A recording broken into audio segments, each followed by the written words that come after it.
Hello, everyone. Good evening. My name is Sam Namora, and I have with me tonight Grant Prior is a regular guy who's seeking the office of Mayor of Calgary. So let's wish him good luck. Hey, Oh, Grant. I appreciate that, buddy. Thank you very much. I really wish we had a like I wish we have a conversation about so many other things except this one that we planning to talk about tonight. I think Canada and maybe the whole world really in shock, and I should say in awe as well about the horrible scene that came from London, Ontario. And I have to say, I did not even understand the rationale behind it. I did not understand the motive, but I have to confess, beside how tragic is this family was almost completely vanished except one family member. I'm really in shock about so many of the reactions I read online and here and there, and how I see the Canadian community is divided in a way about the interpretation of this horrible act slash what does it really mean. So first of all, I'm going to start present the questions to you, Grant, that I really have in mind, and hopefully we can Sure. answer some of them. And I'm going to start, and as I lay them down in the post, number one is the reality is, and there's a lot of people, a lot of Muslims, people like myself, feel that the Muslim community is under attack. So I'm gonna, if you don't mind, I'm gonna play a video that really summarized a lot of people how we truly feel as a Muslim Canadian about what's going on in this country. So let's hear this. And the reality is, the Muslim community is under attack. And it's not just the violence, it's the sneers, it's the looks. Our women in their hijabs, are visibly targeted. And it's the small things that add up, that turn into a catastrophe. So we appreciate, Honorable Premier, that you asked other Albertans to reach out and talk to a Muslim. Don't assume. Get to know them. We are part of the landscape. We are the landscape. We, I mean we, not Muslims, I mean we. And it's a place in which I call myself a Canadian Muslim, an Albertan Muslim. I have deep roots in this province. My family's been coming since the 20s. This mosque is a testament to the beauty of this place. And I say that because in 1938, when Europe was tearing itself apart and was on the brink of a Second World War and a genocide against the religious group and others, minorities, Edmonton, Alberta, this cold prairie place, was coming together to build a mosque. And it was built not by Muslims only, but by the greater community, the Christian community, the Jewish community, believers, non-believers. We all came together and said, yes, this is a place where everybody should be able to come, reside, and feel comfortable. So on that note, I ask my fellow Canadians that we just be kind to one another. Just be kind. And the reality is... So, Grant, Yeah. do you think we are not kind to one another anymore? When I watch him talk, Sam, I find it interesting that what he talked about, and what I first want to say before I say anything else, what happened is despicable, disgusting, gross. I would be unbelievably infuriated if that was my mom or my wife, my kid. I can't even that someone would do that to your family. And so it starts with empathy first. We got to have empathy for people, got to be able to see through other people's eyes. I can't imagine what they saw that night. And I just, but what I will say, there's no excuse for it. There's no real good answer. There's nothing I'm going to say here tonight that's going to make anything okay, especially with what happened. It's ridiculous. What I will say is in his discussion, he talked very good. Well, not conveniently, but he talked about 1938 and what was happening in Germany. And we all know what that turned into, right? But what we don't always think about is what actually started that. And what did start that was economics. And so right now in Canada, there's a lot of economic problem. And I'm not saying that's an excuse. I'm just saying that's part of the problem. And I don't think, Sam, like I want to tell you that it's going to get better, but I feel like I'd be lying. And I've always promised I'm not going to lie. I think it'll probably end up getting worse until it gets better. Things like me and you doing this are helping. Well, I hope they're helping. But hateful people will always be hateful. And unfortunately, when people are struggling and they feel like there's no way out and they feel lost, they lash out. And they usually lash out against the weakest of us and the ones that are the minority of us. And unfortunately, this is what's happening. So any Muslims watching this right now, my condolences don't mean anything at the end of the day. I know they don't. My thoughts and prayers, it's just words. It comes down to action. And I hope we can make some action from this. I don't know what to tell you, Sam. I don't know how. I don't know, dude. I'm lost. Well, and really, I mean, this is not about me personally or you personally. No. How we feel, because evil is evil, no matter it's committed by who. But as a citizen of this land, and I think we have to be alarmed and concerned about the repetitions on almost weekly basis, or if not daily basis, that is literally targeting a specific minority group in Canada. I understand the economic effects on all of us, including Muslims. For so sure. If we're gonna say the economic situation is bad, so that gives the excuses as well for some crazy people from both sides to do crazy stuff. So with all respect to the economic factor that caused a lot of stress and crazy thought to some, but I think this is a systematic attack against a specific group of people that I said in my a week or two video. It seems like you cannot talk or demonize or criticize minorities except the Muslim community. In a way, it kind of, we are just like very relaxed with it, and unfortunately we just seeing it happen over and over and over and over and over again, to the point where we start to hear it publicly now.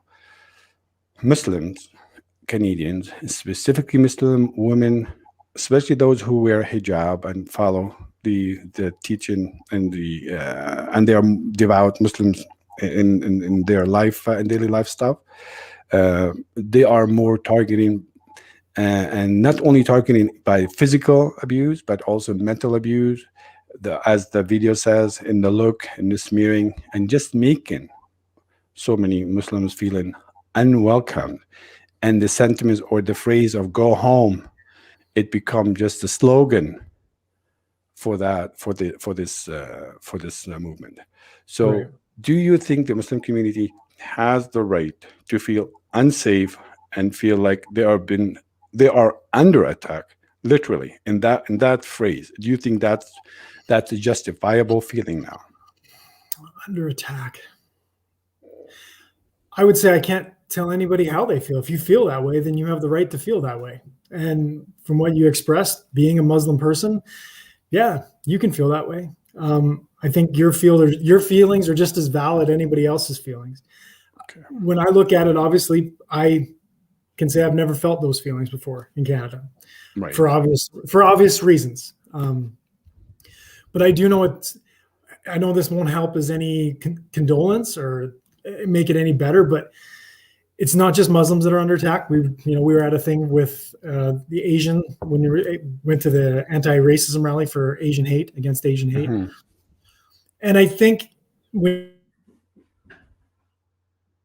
you think about when that happened, else that's going on, and then all the what's happened right now, Sam, and I mean this, I really do mean it from my heart, but people are untethered with economy is one thing, but just there's no moral compass. People are lost. We're looking for leaders. We don't see it.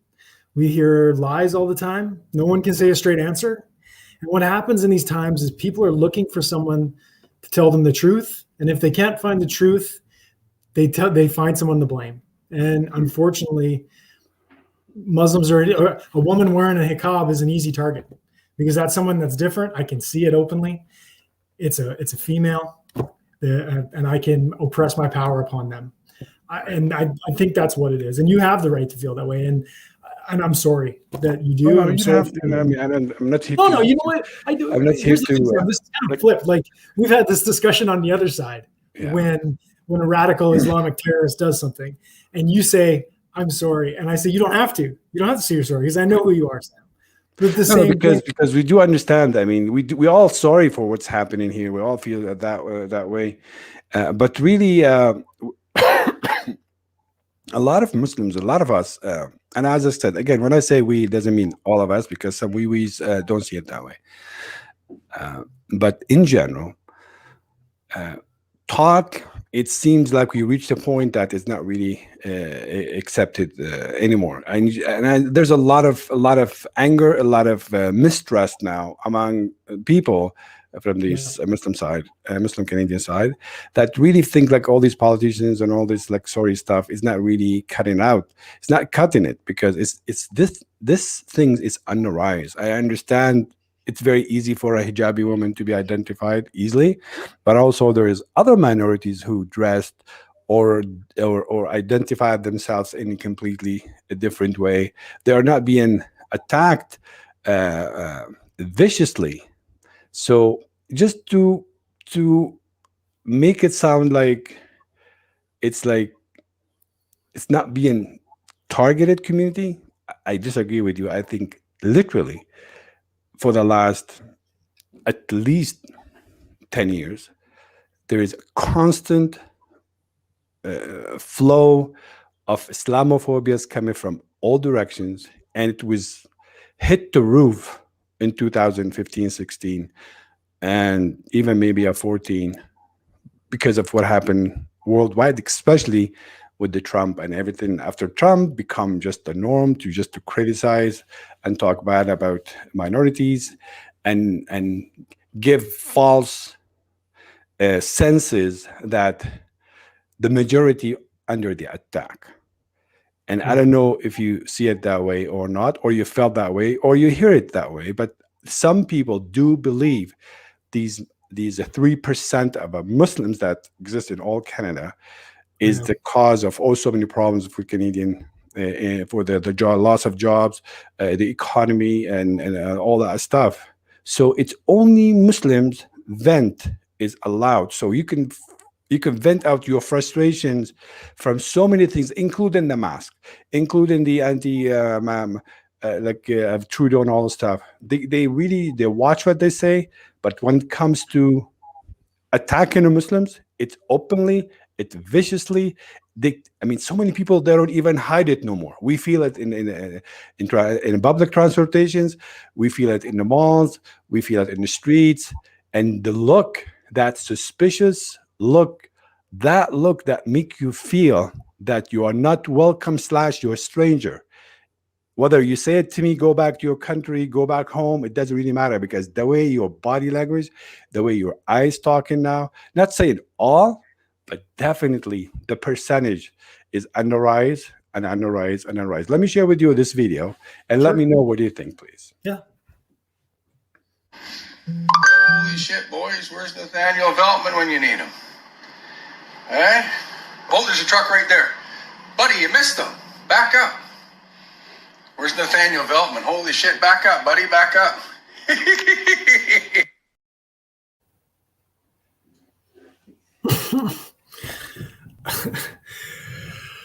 Oh my gosh. Do you think this is a one guy talking, or you think he really reflect a good portion, or let's say a bigger problems out there?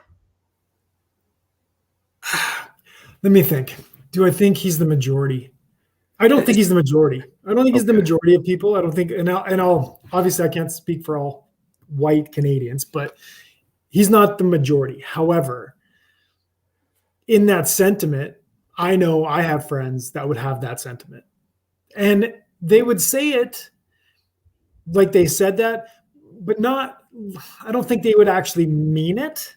They think it's funny because they haven't been on that side. They don't have the empathy to see that that could be their wife walking there. They literally see a separation because of them being Muslim and that guy obviously not being that way. It's the ability to separate and see the other. We've had this discussion before. It's the other. And there's no way I can tell you that it's not increasing for you, because if you're feeling it, and I love you, Sam, I trust your opinion on it. And you're not the first and my only Muslim friend who's told me this. So if you tell me it's happening and it's increasing, then I believe you 100%. And I think it's happening for a multitude of reasons. And it's all of this systematic. Trump helped. Trump allowed a voice to come out and speak. And what it did is it allowed the people in the back room, the guy behind the window there, to say it to himself. Now he can open the window and scream it out loud to that person. And it made it okay. And it just takes a couple voices like that. It takes a couple voices, and then that thing continues. And then you see people for who they really are. It's gross. I don't even like why that would happen, dude. I don't even know, man. But I do think that it's, and I said it earlier when we first started, I think it'll get worse before it gets better.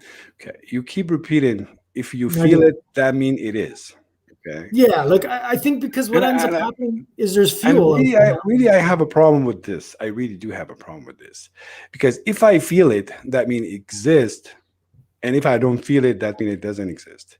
My question to you is, as a Canadian citizen, I'm not taking it any other way, but at least, you look like what to be identified as a Canadian, and I look like I will be easy identify as a go back to your home or go back to your country. We would whatever. sit differently, yes, on the train. Okay, I mean, so easy. If I had he might just jump on me and say, "You're a terrorist ass," which is we heard it just a week ago. But I don't think anybody will say to you anything but like whatever does stuff. So if I feel it, fine. The question is, I want to hear it from you. I want you to tell me as who you are. Caucasian, old stock Canadian. I mean, let's put it that way. Old stock. Sounds like a nice old stock beer. Canadian. How do you see it? Don't worry about how I feel myself. I mean, I'm not here to just talk about how I feel. You don't need to preface. We'll just speak honestly. We always do. Let's speak honestly. Yeah, okay. Of course. Yeah. Yeah. What's your question? The question is, how do you see it yourself, regardless of how I feel myself? I mean, it's not here to tell you how I feel, and I want some kind of sympathy because how I feel. This is what I would say with it. I don't see it, to be honest, I don't see it as an increase in it. Okay. Because I'm only witnessing, like if I had to name some events that happened, I would obviously what happened in Ontario. And then I'd name the event that happened here in Calgary with the woman that got beat up with the hijab, right? Mm-hmm. And then I would name the mosque shooting, right? As the major things that have happened. Now, I don't remember the year that the mosque shooting happened. I think that was 2015. Is that right? 2016? Mosque shooting in where? In Montreal? Montreal. What? 2017. 2017. Yeah. So when I would look at those those are the things that stick out. Because we see them in the news, we see them in social media, and there's actual protests against them. So I could look at that and then say, well, there's been a lot of detrimental things towards First Nation people. There's been lots of detrimental things towards Asian people that are in the news as well. And so do I think it's more for you from my perspective? No, but I'm not saying it's not happening to you. The difference is I can't see what you see. I can have empathy for you and believe you, but I only see. You don't have to believe me. You have to believe the RCMP report and Oh, that for was sure. like an increase up to like 300%, literally, or 200 Is and that some. what the actual Yes. increase is? So the actual increase, and I don't have the statistic, the exact numbers, but Okay. also I'm saying there's a lot of Poland's research and the RCMP report saying about almost 300% increase since after 2016 and beyond. And the attack against Muslims and all the stuff. So I can definitely, if anybody out there listening to us, they can Google it and give us these numbers so we can share it as well. So, but as I said, I'm sorry, I don't mean to interrupt you, but That's fine. it's so important for me to hear from you, the way you see it, not the way I feel it. Well, and that's the thing. Like, radicalization starts with fear, and what you're getting now is there's a lot of people that are afraid, and when people are afraid, they try and get control, and that control usually means trying to exert your power on somebody else, and that's what they're doing. They're exerting their power on Muslims and other ethnicities, but obviously you're going to feel it as if it's Muslims that are fully focused. Now, I don't know the numbers, but I trust you with the 300%. And if it is on the rise, then it is. And I think it's ridiculous. Right. I feel inadequate in a way because I don't see it like me, but I only see what's in the media, right? Like I only see what my bubble, my cognitive dissonance allows me to see. So if I don't see it on my Facebook page, or like I haven't been on Facebook for a couple of weeks because it's toxic, I've missed some stuff. Like I feel like I don't want to make it sound like there's an excuse for it, but I do understand that things right now are super tenuous and people are upset and they're lashing out. And unfortunately for you, which is horrible, and for Muslims watching this, then those radicalized people are going to go and try and hurt people. And we can't put up with it. So back to my first questions. If I want to phrase it, that Muslims community under attack in Canada, would that be an accepted statement? Yeah, of course it would be. If that's the not statement, because I feel it, not because I feel it, then you not can because use it. I just feel it. The question is, do you see it as another Canadian sharing with me the space and sharing with me the dreams and sharing with me the responsibilities and the challenges as a Canadian? Do you see it the way? It's not like I see it, but do you say, is that a fair statement to say that the Muslim communities in Canada are under or is under attack? See, and I don't want you to think I'm prefacing it, but then I wouldn't be being honest. Because like the thing is if you feel it, then it is under attack, and you're under attack, and your family and your friends and the people that are with you. For me, okay, don't tell me. I want you to tell me how I feel. No, well, no. My feeling is my feeling. You feel that way because you feel I want to hear your feeling. I don't feel like the Muslim community as a whole is under attack. You don't feel like the Muslim community in Canada are under attack. It's simple, right? I mean, that's how you feel, right? I don't. No, you can, that's fine. I mean, no. I think there has to be nuance to every conversation. Okay. So I don't feel it because I'm not Muslim. Okay. I can say that there's been lots of things towards minorities that are ridiculous and should never happen in this country. Right. And that's not dispelling and saying that taking Muslims separate from Asians or from First Nation or any of it. None of it should happen. It's all a bunch of shit. And anybody that treats anybody with disrespect because of the color of their skin or their creed or their religion is an idiot. And it shouldn't happen. But for me to say I feel that it's increasing for one group or the other, I can't feel that because I wouldn't be like, unless I'm right inside that group, I wouldn't feel it unless my friends are telling me that it's happening. Like you are. Yeah, right. It's happening. I have something to share with you, Grant, and you're my friend, so don't get offended. And I'm not here to attack you. You don't have to worry about me getting offended, man. I'll never. No, okay, but it's really common when we talk racism and discriminations. And this is I learned this from my own experience. Always the majorities, they don't. I don't want to say don't see it, but they don't feel it. They don't look at it the way the minority does. I'm not saying about white versus black or Muslim versus none or Christian versus whatever, but in general, when we talk about discriminations, always the majority they don't share those feelings of how the minority feels, because they could say, as you said, and I just showed you a video. With all due respect, I showed you a video Oh, don't about preface. the It's fine. guy. He's saying, okay, there are, and here you go. This is a family. Where's Nathaniel? And here's a truck. And for you, you said it might be, it's not, it might be just like a joke, and which is, I understand how you're saying it as a joke, but for the other side, this is a horrifying. So this is what I'm saying is, when we talk about these issues, it's majority don't really sense it, or don't see it, and don't really feel how sensitive every word we say, as much as the minorities. And you can take that and apply it to Black, Muslims, Indigenous, Asians, and all this stuff. And that's what we need to do, in my opinion, to be more sensible and to be more responsible, not protecting and babysitting these minorities, because back in the 30s, when we were talking about the 30s, and you said it's economical reason and played a role and all this stuff.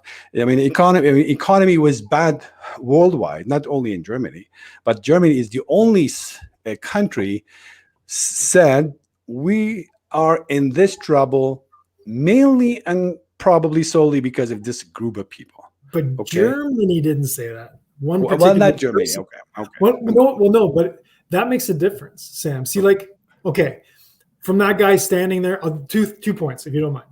Just Okay. from that guy watching that Muslim family walking, right? Mhm. Him making that ridiculously disgusting joke, which I'm assuming is a joke, could be something horrible. And if like that's Right. my brain I have trouble with empathy for that guy because that guy's an asshole. So, but I can also imagine a guy making fun of a Chinese family Mhm. at a restaurant. I can imagine somebody making fun of a Black family or a First Nation family. So Right. I can't say that one group is under attack when I know that those things are happening for all the groups, right? Right. It's in specific. Also, with thinking about Germany, when that happened, you're right. It wasn't the rest of the world that had that. Now, there was racism everywhere, of course. There's been racism for everywhere forever. But in Germany in specific, you had one group in Germany that one man pointed at, and everybody said, yeah, let's go for them. And it was an easy target.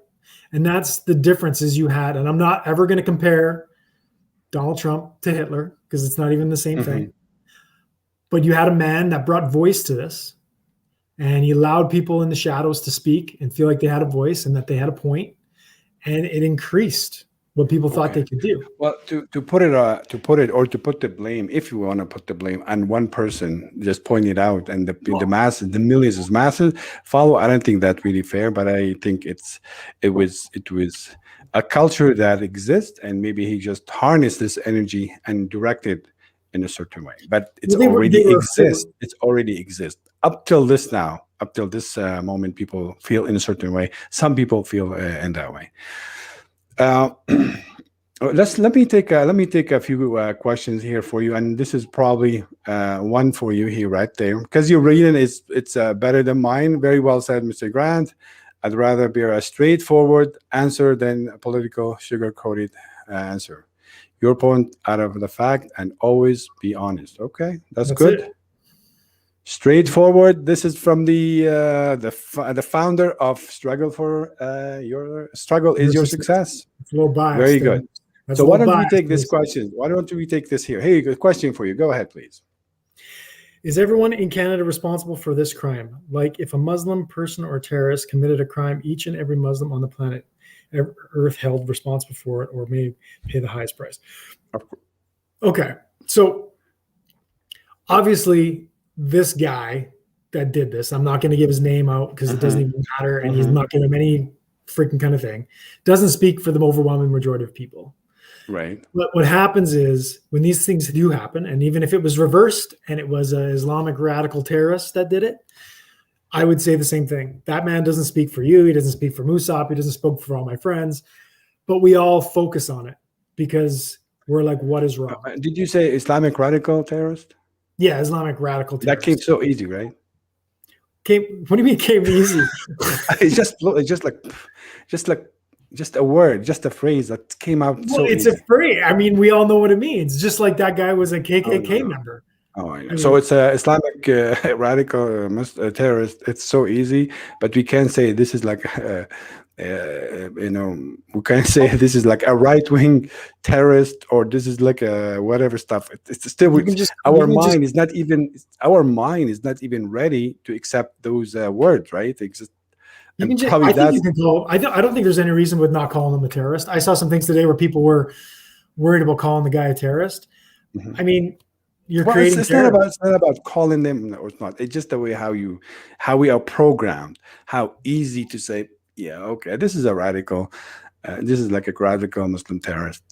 It's okay. I mean, just like And so is that, and so is he. He was radical, right? okay. I And wouldn't say he's yeah. the majority, right? No, he's not the majority. Just like the terrorists, they are not majority, right? Of course, 100%, 100%. Again, I'm not pointing at you, Grant. Okay, so Oh yeah, okay, dude, I know.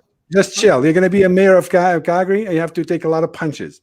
Oh, I don't Okay? mind at all. Come on. Okay, so you got to take a lot of punches. Am If you I can't coming win, across like I'm this defensive? city is No. built, and the minorities is just probably 30-40%. I mean, at least make sure that your voice is well heard by the all minorities. So For go sure. ahead. I speak for everyone. Should speak for everyone. We're all just parents. We're parents and kids. What is systematic So solution? we have a question here. What is the systematic solution to tackle Islamophobia? And are the Muslim Canadians safe at the current moment? That's a question for you. I'd like you to answer that question. Okay. Is there a systematic solution to tackle Islamophobia? I do think there is. I think actually politically that we have failed politically for that, but I don't think it's going to be the way you think. Mhm. The way I think that we can tackle that is by reintroducing honesty when we're talking about politics. So all of this has eroded what people think is real and what's not real. And so people are upset and they're tired and they're untethered.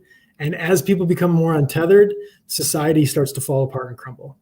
And the biggest solution for it is that our politicians will answer a question, they'll be honest, and they'll stop lying.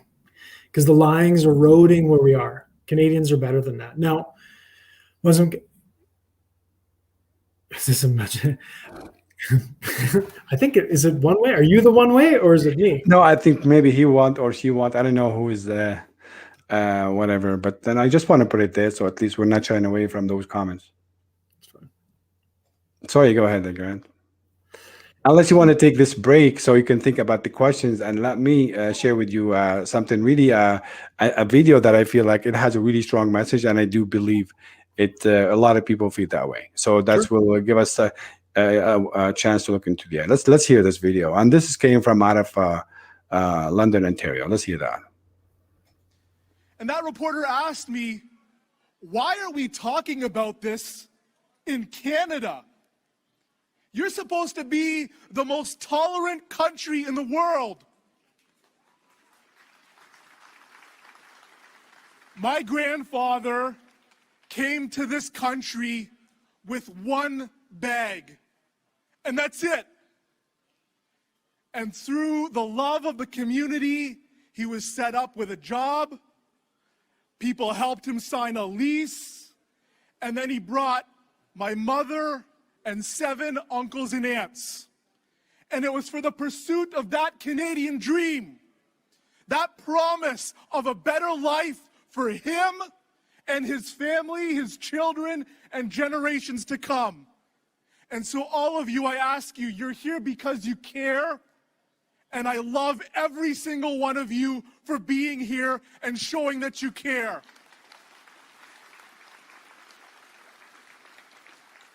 But we have a job together, and I need all of you to be ambassadors.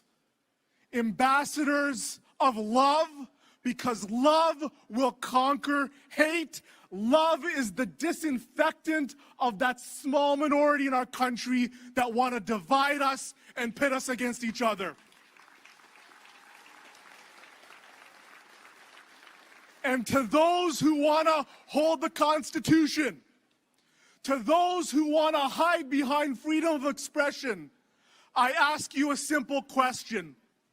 What is the point of freedom of expression if a Canadian family does not have the freedom to walk on a sidewalk in this country without getting murdered?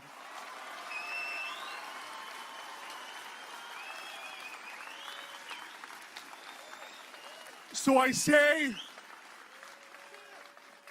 to all of our political leaders that are here today, we are in a war against hate, and that war requires nonpartisanship, it requires cooperation, it requires united leadership and action. God bless you. Thank you very much. Literally, a lot of people feel that way.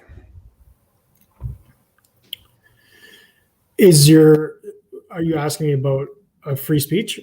Yes. In regards to that, free speech in regards to that? Yeah.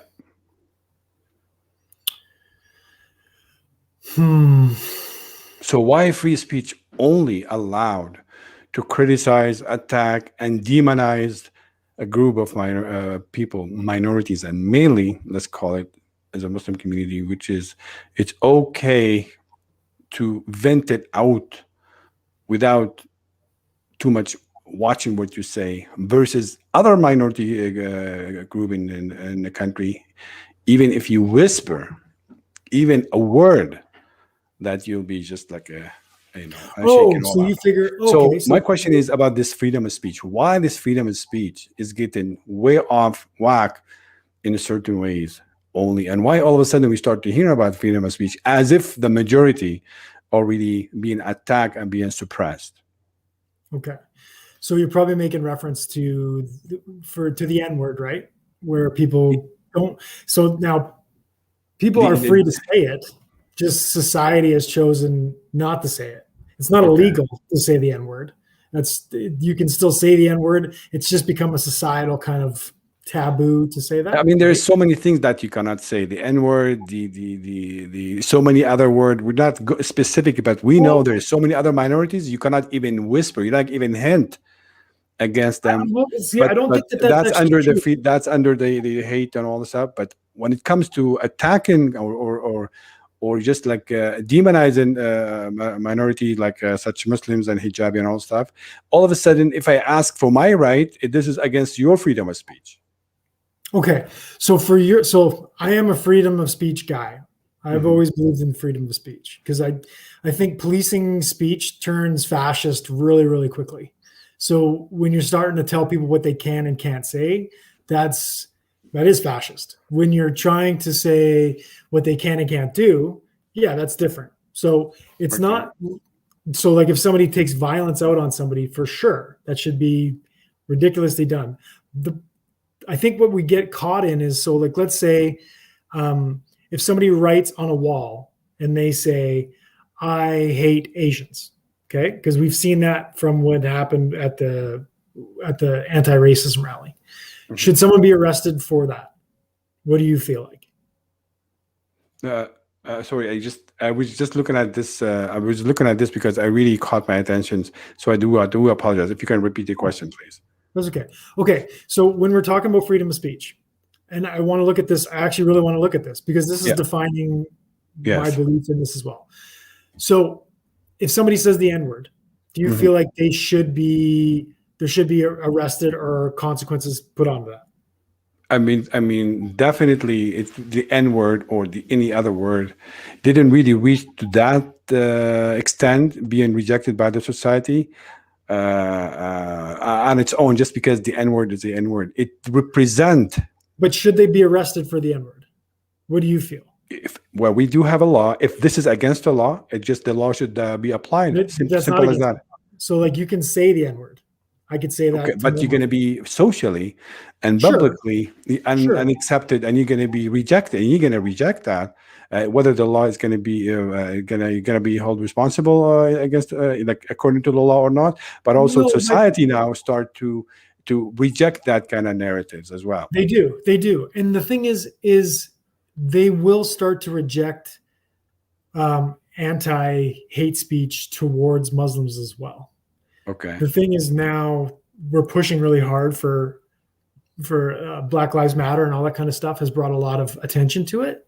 So obviously the N-word has been bad for a while, but I mean, Right. it wasn't bad when I was a kid. We've had this story about, nuts that I used to buy, and used to be called the N-word toes or whatever, right? So what we need to do then is, when we're thinking about freedom of speech, I know it's difficult for somebody yelling across the street at somebody else and telling them that they're a horrible person, or saying the Right. N-word, or I hate you, go back home, all this kind of stuff. But you can't you can't make it illegal to do those things. Okay. I need your feedback on this, if you let's don't mind, Taylor McNeely. White people don't see it, but let's see what they don't see, and that's what they don't see. Racialized people are under attack. You want to read it for me? Yeah, sure. Racialized people are under attack, period. All of us. White supremacy is the enemy. There are literally Nazis marching the streets and have been for years. There are over 300 hate groups in Canada, with the majority of them in Alberta and Ontario. Yeah, I can't.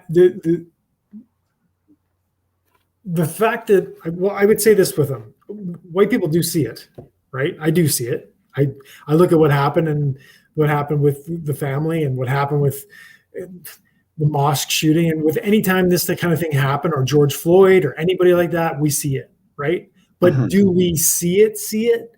Well, it's not happening to me. And that doesn't mean it's not happening to me, so it's not happening, right? It's the same way we talked about white privilege. Right. When I'm a kid and I'm playing on a playground and I'm with 19 other white kids, and there's no white privilege there because we're all together. You don't see white privilege until you have an ethnicity, a minority that you can see it with. I have to see it through somebody else's eyes. I can't see it through mine. No one's coming up to me saying the N-word to me. No one's being racially, being racist to me. And if they do, I guess it would be like, it wouldn't have the same kind of thing because I'm the majority. It's like, remember when you were a kid in Syria and you said you didn't realize that you were racist too until you left and became the minority. And we're like, crap. Like, so true. And I'm saying, yes. And even even for me as a Muslim, which is a minority in Canada, but I'm a majority within the Muslim community, where I can see that discriminations against another smaller group within the group. So I can understand that, and I'm not trying to justify it as much as I want to say and emphasize, like what Haifa said, because they are not aware, they need to be educated, Sam. And probably this conversation is not about just we educating each other as much as just being frank, and try, hopefully, if we can at least convince one person to look into this from a new angle, and that would be mission accomplished. Because really, all it takes is just like one at a time. To have this conversation, because as I said, even yourself, Grant, as literally different than mine, which is totally fine. I don't want to keep Tyler McNeely on the society with the Alberta government until 2013. Oh, so I did not know that. Do you know that? I didn't actually know that. No, but it wouldn't surprise me that that's true. I don't know. I don't know this. And what I would say to Taylor is, I don't think anybody's trying to prove racism even exists. We know it does. Right. I know it does. I've heard it. I've seen it. I've had friends that are it. I mean, it's not. And the thing is racism too. And this isn't trying to placate and say whatever, but in a way, all of us are racist sometimes. We've all judged other people based on something. And if you haven't, then you are a far better person than me, because I know I have. I know as I was younger, I said stupid things. I said things that I didn't. I look back on now, I'd smack myself in the head. Like, what are you saying? You think it's funny? It's not funny. Something dumb like that guy said. The thing is, I can see that guy in people that I know. Numbers of rise of statistics in Canada. So this is where I asked, and these are statistics, 200 plus. And that's two. Would that be two Muslim people? Yes, that's Islamophobia. I don't know if you want to respond to that. No, I can't. Actually, I saw her comment, so I'll totally reply to it. Yeah. I hope I got the name right. Najina. Yeah. Making fun, it's not funny for any group. Here's the truth. It's not funny. It's not. Mm-hmm. But people are ignorant. And people think things like this are funny. And so they're going to talk to that person or talk down to that person or watch that family or make a Chinese joke when they get Chinese food. It's wrong. They think it's funny. I'm not saying it's funny. I think it's ridiculous. But yeah. So let's say, where do you think we're going? Where should we go from here as a society? Obviously, we're not sharing the same urgency of it. But the politicians already calling out for something to be done about Islamophobia, whether in Alberta today or federally. There is a talk in the political arena. I'll give you the answer for that. And there's actually a comment down here. It says, I like what Grant said.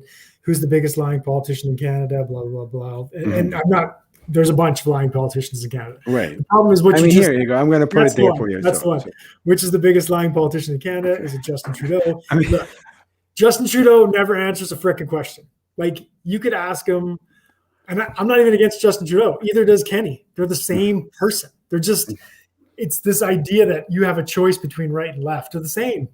You could ask me, Sam, is that a wall? What color is the wall, Grant? And the politicians would say, well, it's not technically a wall. It's kind of a support structure. It's not really a wall. It's like, and it is that, Sam. So you're going to see a difference between the Kenny. I see a difference. I see a difference, but I do see the same thing. They still lie. Like, Kenny lies and Trudeau lies. Right. They can, and the problem with it is, if you're going to be a politician, you can't lie once, even if you don't know the answer, Sam. Even if you ask me a question and I don't, and maybe I say the wrong thing, but it's going to be honest, and it might not be perfect, and I'll learn. If I don't know the answer for something, I'll tell you. I don't know. I'll look it up. I'm not going to fill you full of bullshit or lie to you and say, yeah, we're going to do this, and we never do it. Like, it does. So you think leaders should be honest? You think leaders should be honest? Of course. It's the only thing that they have to be. They have to be honest. And you call this politics? That's it, dude. But that's the way it should be. We've failed, Sam. Okay. You failed. I've failed. Everybody on this chat's failed because we allow our politicians to do it. We all sit there and talk about it. We all go home. We talk with our buddies. We watch TV. It's one of the reasons why I wanted to run for mayor. Because Trudeau is there because he represents the majority of the decision of the majorities. Okay, so he is there because of the people who voted him in. I'm not giving him an excuses not to be honest. I mean, we all want honesty. I all want truth, but also when you have so many people like yourself that have different views that, like myself, okay, any politicians, they have to look into it from the way of gain and loss perspective, and their word is going to be always measured based on gain and losses. Politicians, I'm not talking about leaders. Leaders are different than politicians. No, okay, but that's the thing, Sam. Okay, politicians are represented leaders. They're supposed to be servants. They're not supposed to be leaders, but we make them into leaders because of the way the system works. They're supposed to be a servant. They're supposed to serve the people, the majority of the people. So right now, for instance, like you just said, they're talking about doing something for Islamophobia. Today, they're saying that. Wait for 2 weeks. It'll go away. They won't do anything. They've given you lip service because they don't really have a solution for it. Because the only solution for it is to be honest and really try to address the problems of Canadians, which is I agree with that, but this is not a leadership problem. This is a society problem. This is a problem that exists in so many people's mind and so many people's heart, and it's getting worse and worse and worse. It's not a leader problem. Yes, Trump, he didn't create it. He didn't. Trump, he did not create that. Trump is just give it the air to breathe, and it's just like it's spread because Trump identified a good product in his mind to attract customers, and he's a great salesman. So he created this Islamophobic approach, and guess what? Not even people didn't. It's not like people didn't want thinking about it, and just because of Trump, they're thinking about it. No, It's Oh, for sure. already exists. It's already there. And he just, said it's okay to talk about that. And all of a sudden people start to become more bold on talking about it.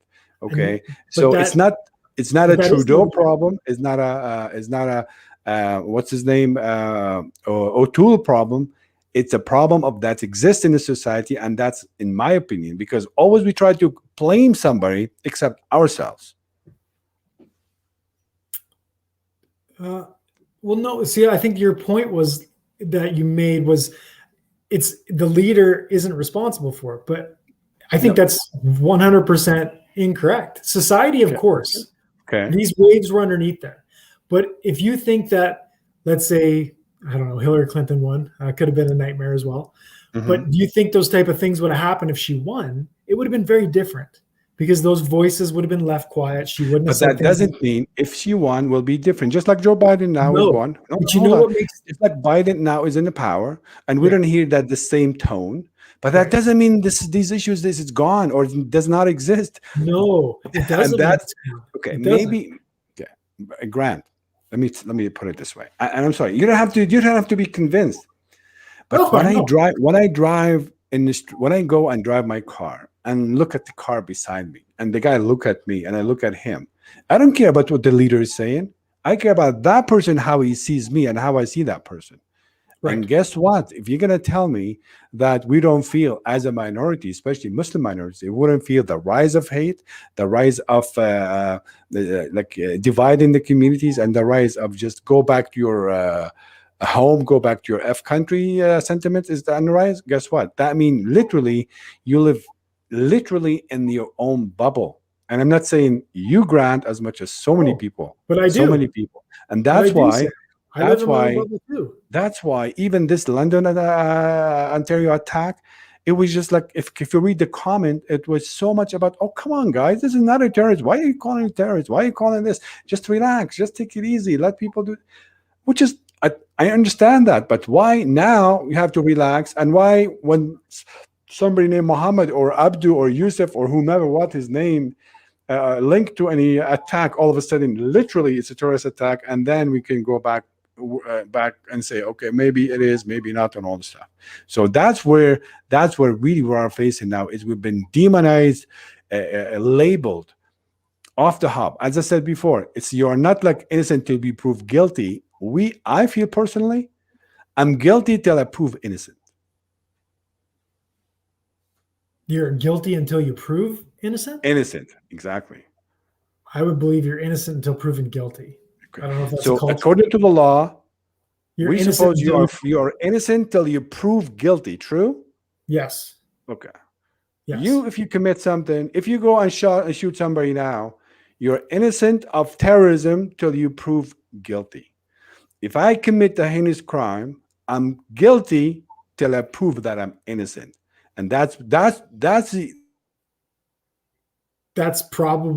wrong. And all the other feeling comes to play. But the thing is that it shouldn't be any different. But if you feel that way, then then that's the way the way it is. Unfortunately, it's horrible. Dude. There's Cindy wrote something there. Can you put that one up there? Sure. So when you want to say something in the name of freedom of speech, ask yourself if you are going to say might harm others directly or indirectly. Defending the saying of things that harm others or being freedom of speech is usually an excuse for people to perpetrate. Okay, so Cindy, this is actually a very good point. And she followed up with that. I thank you, Cindy. Finally, somebody agreeing with me. You nailed it, Sam. People would blame extremists for what happens to regular people exhibit racist behavior. I don't want to reach you. I'm a white Karen born Muslim. Okay, so what I would say to Cindy on this is your points are all valid, 100%.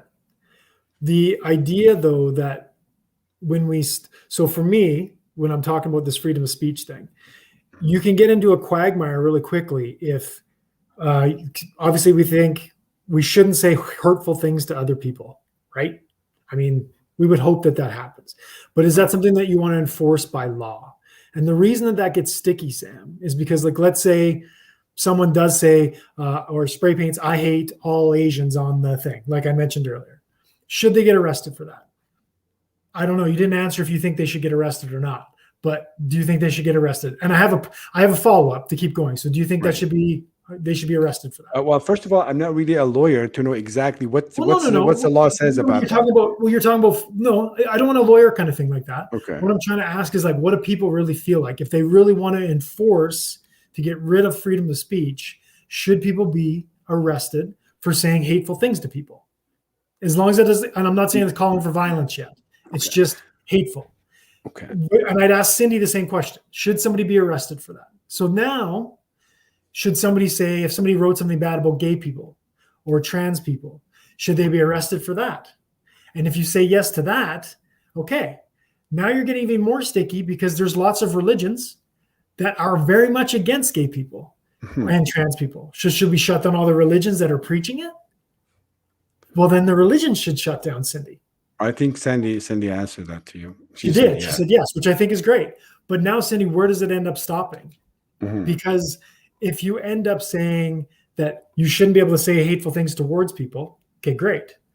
But now the churches that preach that being gay is wrong and a sin, that's hateful. That's saying these people are hateful. Should we shut down the churches? I'm curious to see if she'll say yes. But this is why speech isn't violence.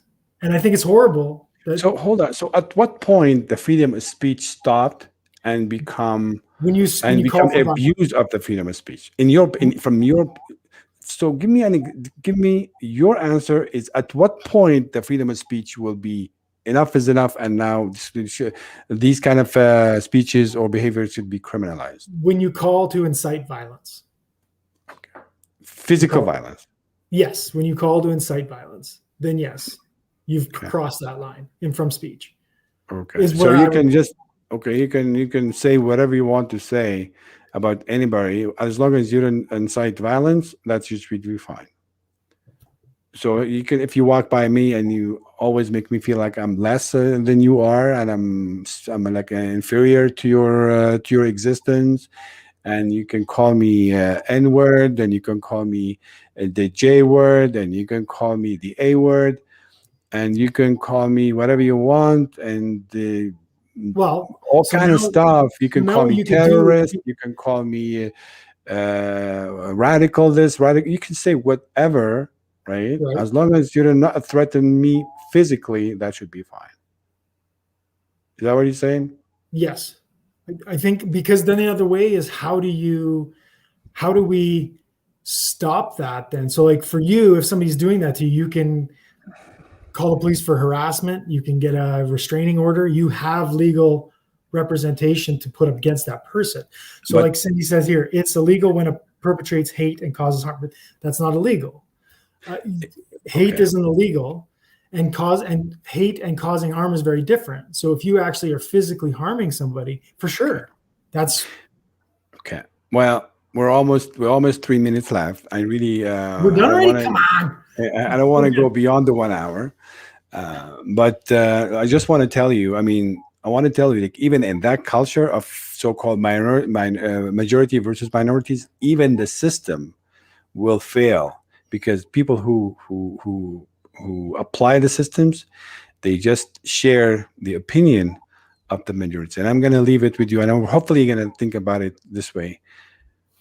The number one reason for discrimination is the majority, they don't sense it. They don't feel it. They don't even know, okay? Just like, you're just like in the water, and I'm telling you, do you know how does it feel to be wet? I said, no, of course not. You're already in the water. So you don't feel it, what does it mean to be wet? But if you out in the desert, and I was sticky, humid, and all this stuff, and I ask you, do you know how does it feel to be in the water? Then you can feel it, say yes, because you're outside of that thing. So I just want you to just pay attention to this phrase, be in majority. That doesn't give you the right just to undermine the feelings of when you have 20 some years or maybe more of constant rise of hate, violence recently by 20 years old kid against specific group. So the last word is going to be for you, my friend, and I'm just gonna wish you good luck with your running for mayor. Oh, I appreciate it, Sam. What I would say is there with your analogy was good. Like if you're in water, that's where you survived, and someone says you're wet. How would you know it? I think the same thing here. And what she says, white privilege on here. Yeah, there is white privilege. I agree with you 100%. I would never deny the fact that I've had my own struggles, as we all do, but I've never had the struggle because of the color of my skin. And I openly recognize that. I have many Black friends and Muslim friends that I know that that's one thing in my life where I haven't had to worry about it. And I can't change that. Now I can address it. I can say I have it. And I agree with that. Everything that I've said here today is I agree with your pain. If you're telling me that it's increasing, I believe you. But asking me to feel what I can feel for you for empathy. I can look through your eyes. You're my friend. I can understand the fear, the pain, and how you're confused with why this is happening. And I don't have a good reason for you. There's no solution I can give you, but the solution that the system itself is broken and people are untethered and they're upset. And it's more than just, when people are fearful, and I said it before, when people are fearful, they lash out, and they lash out against the minority. Okay. This is for Maya, because I feel like, sorry, I didn't bad because I didn't post her comment, because this comment is short, so I can put that there. So thanks, Maya, for this. A lot of people disagree with you, and I'm one of them. So, but I have to respect your you being here. Grant, I will run. I need someone to help me, dude. I'm serious. You know what? I'm gonna copy that comment because Okay. I don't got anybody. It's just me doing it. I mean, regardless, we just gonna have more round of this. But thanks, Grant. I don't want to take too much time of your family now, but I really appreciate you coming with me tonight, talking about this. Thank you. I wish you all the comments. best. I wish you really all the best with your venture.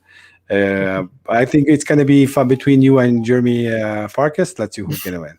Thanks for putting me up there, but I'm kind of down. But I appreciate everyone that's on this, and we can do this together. Like, I mean, that's all it's about. We're the same people. I got kids. You got kids. A parent. A mom. I mean, we just got to try and find that we're similar. Look into my eyes, and they're your eyes staring back. I got it. Okay. Well, I don't have kids. I don't have kids, but I think I have a lot of people out there that treat them like my own kids. There you go. But anyway, Grant, it was absolutely nice talking to you. Sam, it's always great. And hopefully we'll try. We'll chat. Just we'll chat more. So thank you guys. Thank you guys for joining us tonight. And we definitely let's pray for the family that lost its majority of its members, and let's pray for this young boy survivor. Inshallah, Allah yarhamun jamia. This country. I just want to remind everybody, tomorrow at 10 o'clock there is a walk. Solidarity with the family, and to reject this rise of Islamophobia and hate against Muslims. So whether Grant agree with that or not, because we know it's getting there, we feeling it. Unfortunately, I don't know how many victims we have to go through, so people start looking into it seriously and start doing something about it. And Grant, nothing against you personally. I love you, as you know, but you know what? We'll talk, inshallah. Have a wonderful good night and have a nice